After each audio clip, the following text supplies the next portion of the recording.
جس دور پہ نازاں تھی دنیا اب ہم وہ زمانہ بھول گئے، اوروں کو جگانا یاد رہا خود ہوش میں آنا بھول گئے۔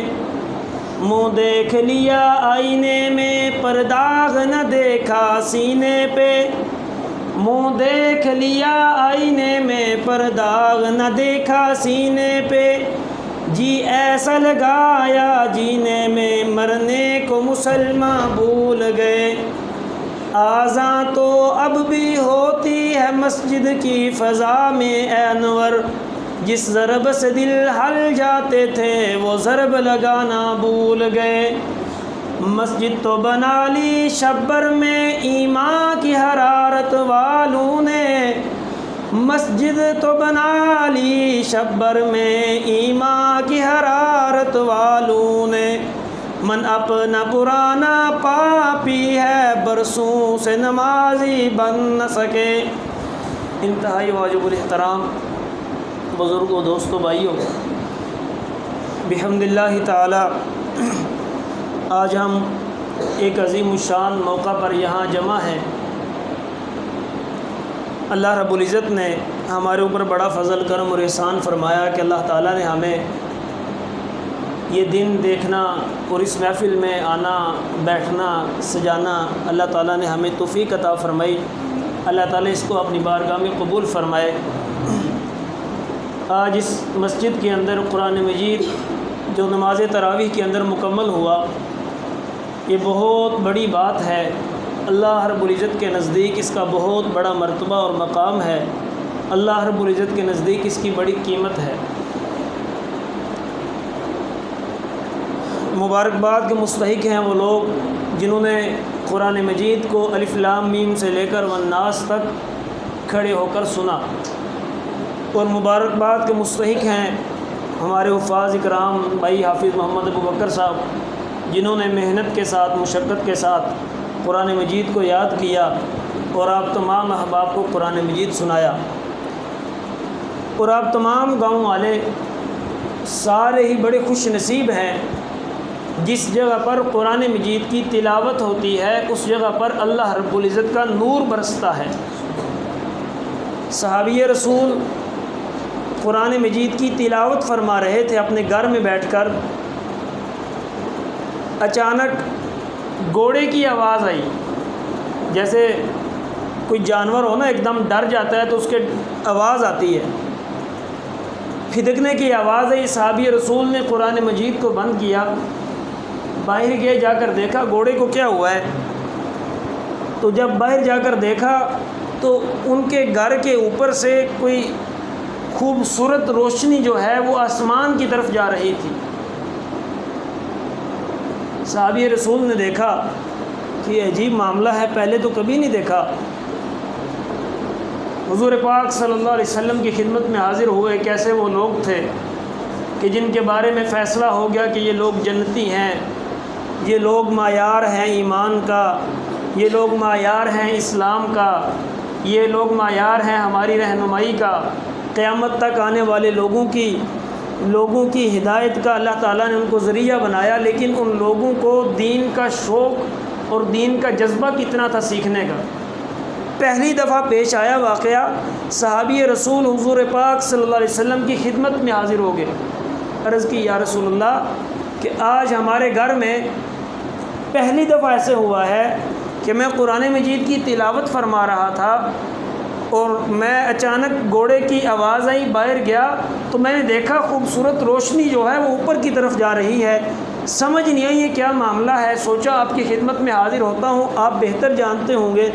حضور پاک صلی اللہ علیہ وسلم نے فرمایا کہ اے میرے صحابی، جس جگہ پر قرآن مجید نازل ہوتا ہے، جس جگہ پر قرآن مجید تلاوت ہوتا ہے، اللہ رب العزت اپنی رحمت اور اپنے نور کی برسات اس جگہ پر فرماتے ہیں۔ اور جب آپ تلاوت فرما رہے تھے تو آپ کے گھر کے اوپر اللہ رب العزت کی رحمت برس رہی تھی، اللہ رب العزت کا نور برس رہا تھا۔ جب آپ نے قرآن مجید کو بند کیا، آپ باہر آئے تو وہ جو نور میرا برس رہا تھا وہ واپس آسمان کی طرف آ رہا تھا۔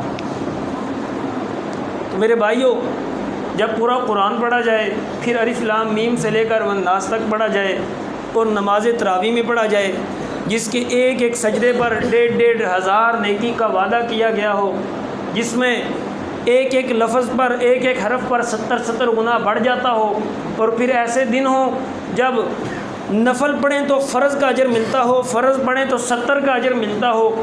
ایسے دنوں میں پڑھنا یہ خاص اللہ رب العزت کی قبولیت کی دلیل اور ثبوت ہوتا ہے۔ اللہ رب العزت آپ کا قرآن سننا اور سنانا اپنی بارگاہ میں قبول فرمائے۔ فرمایا جو بندہ قرآن مجید کی تلاوت کرتا رہتا ہے اور وہ دعا مانگنے کا اس کو ٹائم نہیں ملتا، وقت نہیں ملتا، قرآن مجید کی تلاوت کرتا رہتا ہے، اس کو دعا مانگنے کا وقت نہیں ملتا۔ حدیث پاک کا مفہوم بیان کر رہا ہوں۔ فرمایا اللہ رب العزت اس بندے کو دنیا کے اندر جتنے لوگ مانگ رہے ہوتے ہیں، دعائیں مانگ رہے ہوتے ہیں، ہاتھ اٹھائے ہوتے ہیں، رو رو کر اپنے رب سے مانگ رہے ہوتے ہیں، وہ جو کچھ مانگ رہے ہوتے ہیں، جو قرآن کی تلاوت کرنے والا ہوتا ہے، اللہ رب العزت بغیر مانگے سارے مانگنے والوں سے سب سے بہتر اس کو عطا فرماتے ہیں۔ یہ اللہ رب العزت کا اپنے بندوں کے ساتھ وعدہ ہے، اور اس کی مثال کچھ ایسے ہے جیسے کوئی بندہ کوئی چیز تقسیم کر رہا ہو نا، شیرنی تقسیم کر رہا ہو، یا کوئی پروگرام ہو، کوئی بندہ چاول تقسیم کر رہا ہو، تو یہ تو ممکن نہیں ہے نا کہ جو تقسیم کر رہا ہو اس کے لیے حصہ نہ رکھا گیا ہو، اس کے لیے پہلے ایک برتن بڑے برتن میں ڈال کر حصہ رکھ دیا جاتا ہے کہ یہ خدمت کر رہا ہے، اس کا حصہ پہلے سے علیحدہ کر دیا جائے۔ یہ قرآن مجید بڑی عظمت والی کتاب ہے، اس کو سمجھ کر پڑھیں پھر بھی اللہ رب العزت درجات بلند فرماتے ہیں، اور بغیر سمجھ کر اس کی تلاوت کریں پھر بھی اللہ رب العزت نے بے شمار انعامات کا وعدہ فرمایا ہے۔ قرآن مجید یہ ایک لاریب کتاب ہے، اللہ رب العزت نے اس کتاب کو عیبوں سے پاک فرما دیا ہے۔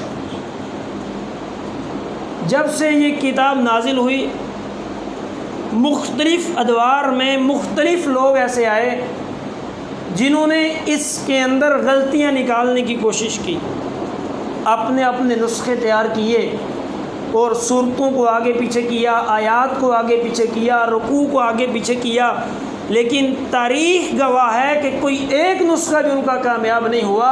آج بھی میرے اور آپ کے پاس جو قرآن مجید ہے یہ وہی قرآن ہے جو آمینہ کے لال پر نازل ہوا تھا، اور قیامت تک انشاءاللہ یہی قرآن چلتا رہے گا۔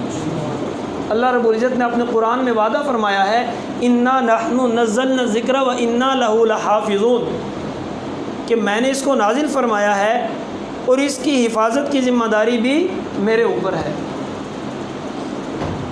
بڑے بڑے لوگوں نے سازشیں کی اور بڑی بڑی اپنی طاقت استعمال کی، کبھی قرآن مجید کو نعوذ باللہ جلانے کی کوشش کی گئی، کبھی قرآن مجید کو دریا بردہ کرنے کی کوشش کی گئی، اور کبھی اس کو ختم کرنے کی مختلف حربے استعمال کیے گئے، لیکن اللہ رب العزت نے جو وعدہ فرمایا اس کو آج بھی میرے اور آپ کے درمیان اپنے وعدے کو اللہ رب العزت وہ پورا فرما رہے ہیں۔ یہ قرآن اسی حالت میں ہمارے درمیان موجود ہے۔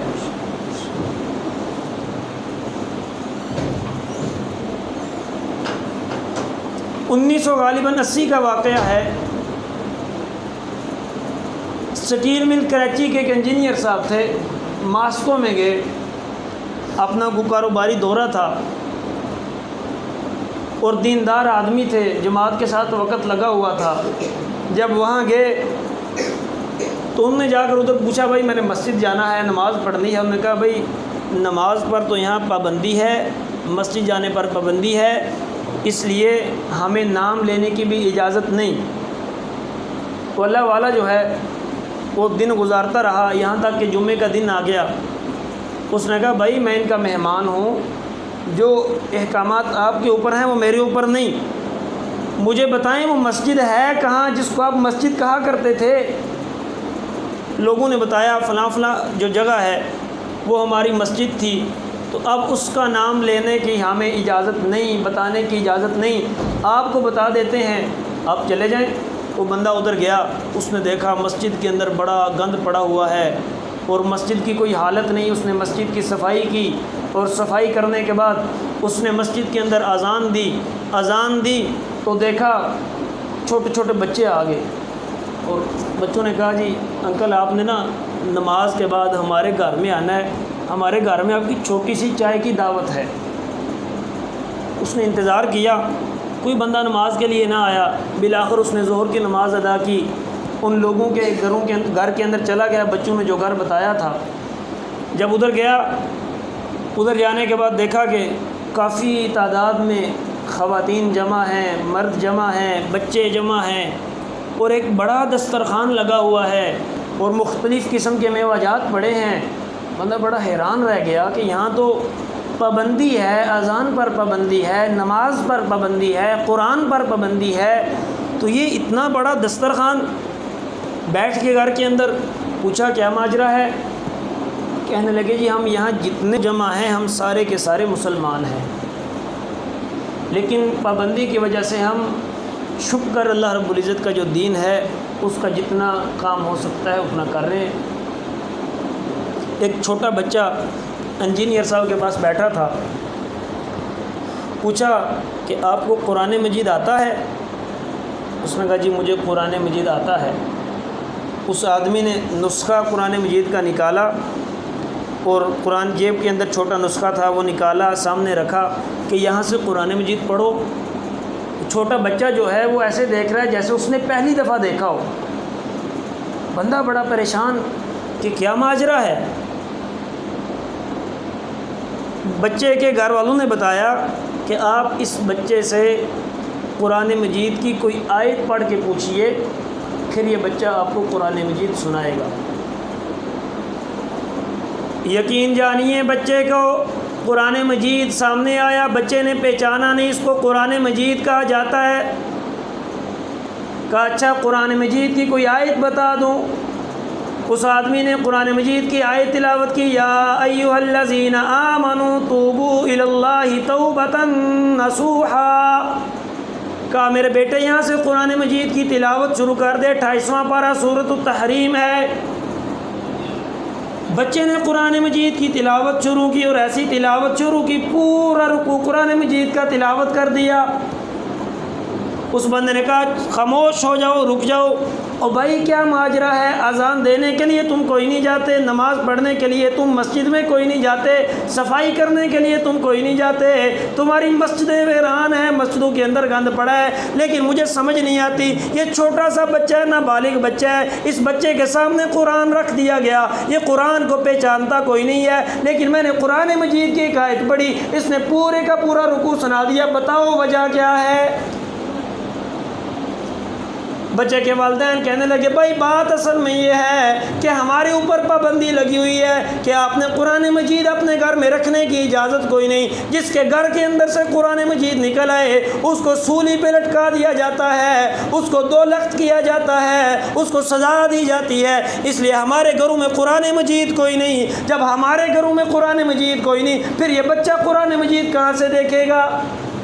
بندے نے سوال کیا بھائی بتاؤ پھر ماجرا کیا ہے، اس نے قرآن کہاں سے یاد کیا؟ کہنے لگے بات یہ ہے کہ ہمارے علماء کرام کو بھی پھانسیوں پہ لٹکا دیا گیا، سزائیں دے دی گئیں، لیکن اللہ رب العزت نے جو قرآن مجید کی حفاظت کی ذمہ داری اٹھائی تھی اور وعدہ کیا تھا انا نحن نزلنا الذکر وانا له لحافظون، کہ اس کو نازل میں نے کیا ہے، اس کی حفاظت کی ذمہ داری بھی میرے اوپر ہے۔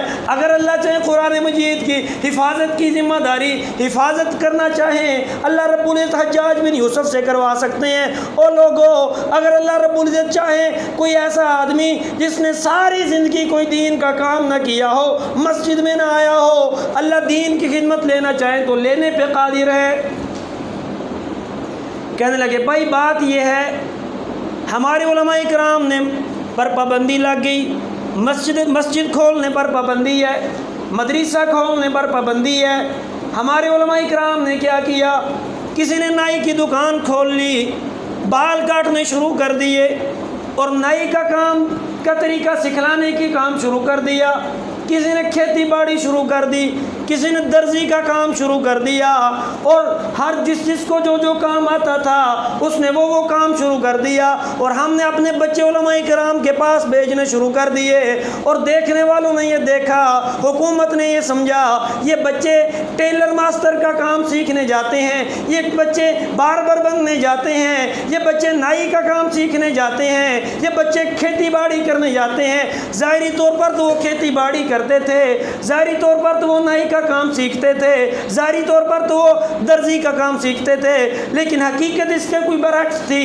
حقیقت یہ تھی کہ نہ استاد کے پاس قرآن ہوتا تھا، نہ طالب علم کے پاس قرآن ہوتا تھا، اور خدا کی قسم استاد شروع کروا دیتا، الف لام میم ذالک الکتاب لا ریب فیہ ھدی للمتقین۔ ایک آیت ایک دن پڑھائی، 2 آیتیں پڑھائیں، 3 آیتیں پڑھائیں، استاد پڑھتا جاتا ہے، طالب علم بھی پڑھتا جاتا ہے، یوں طالب علم قرآن مجید کو یاد کرتا جاتا ہے، یوں وقت آ جاتا ہے قل اعوذ برب الناس مالک الناس الہ الناس من شر الوسواس الخناس الذی یوسوس فی صدور الناس من الجنۃ والناس۔ اور بھائی بات یہ ہے ہمارے بچے الف لام میم سے لے کر والناس تک پورے کے پورے قرآن کے حافظ بن جاتے ہیں، لیکن جب ان کے سامنے قرآن آتا ہے تو جیسے نبینہ آدمی ہو، نبینہ بندہ ہو، اس کو کیا پتہ سامنے کیا رکھا ہے۔ ہمارے بچے قرآن کے حافظ بھی بن جاتے ہیں لیکن قرآن دیکھا تک نہیں ہوتا۔